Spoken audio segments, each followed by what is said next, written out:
Gowan, and I am taking this video to just give a demonstration of the different measurements of body proportions when doing an ergonomic assessment for the purpose of fitting the chair correctly to the employee. So I'll be going off of the diagram that's in the back of each ergonomic report template, just the outline of the body proportions. So first we want to start with A, so we're looking at the lower leg. So when we're measuring that, we want to go all the way from the floor, so starting at the very bottom of the foot to the very bottom of the thigh, or the popliteal fossa. So that would be A for the lower leg. B, we're looking at kind of the seat pan depth, seat pan being of the person, not of the chair itself. So when we're measuring B, we're looking from the very back of the buttocks to the very back of the lower leg, or that popliteal fossa. Our next measurement is C. So what we're looking at here is we're looking at seat pan to bottom of the arm when they're holding the arm at 90 degrees. So the elbow should be at 90 degrees with their shoulder in a nice relaxed position. So we're looking top of the seat pan to the line of their arm. So going bottom of their arm, really looking at where that wrist falls. Next, we're looking at height of shoulder from the seat pan. So once again, you want to start at the top of the seat pan, and we're going up to the top of the shoulder. That would be D. Next, E is all the way to the top of the head. So I like to keep the measuring tape at the same position, so top of the seat pan, and bringing it up all the way to the top of the head.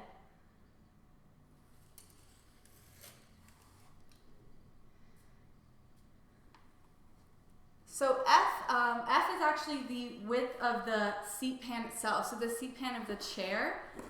So what we're looking at here purely is edge of seat pan to edge of seat pan. You probably want to go inside the backrest, looking at what are the widest points of the chair. G is hip width. So in reference, if we're looking at the seat pan, so you want to go the widest point of their hips. So this is the point on the person, not of the chair. So going really, what is the widest point on the hips? And that would be the G measurement.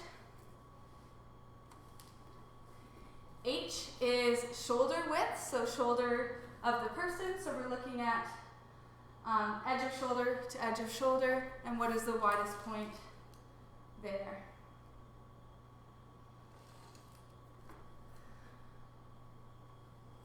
I, we're looking at the small point of the back, so kind of where is the lumbar curve on the employee.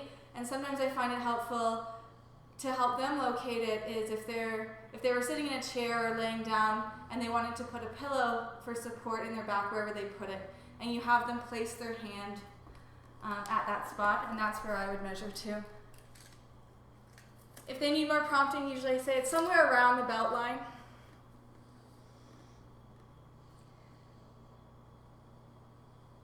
Next would be, we're looking at J. So J looks like it is floor to desk height. So when they're sitting at the desk, their elbows should be 90 degrees. And we're going height of desk. So really, it should match up to the same height. And then finally, K. So K would be a standing position. You would have the employee hold their elbows once again at 90 degrees.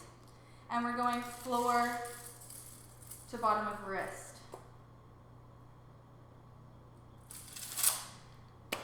And so those are the measurements that we ask for when we're looking for ergonomic assessment measurements for looking at fitting a chair.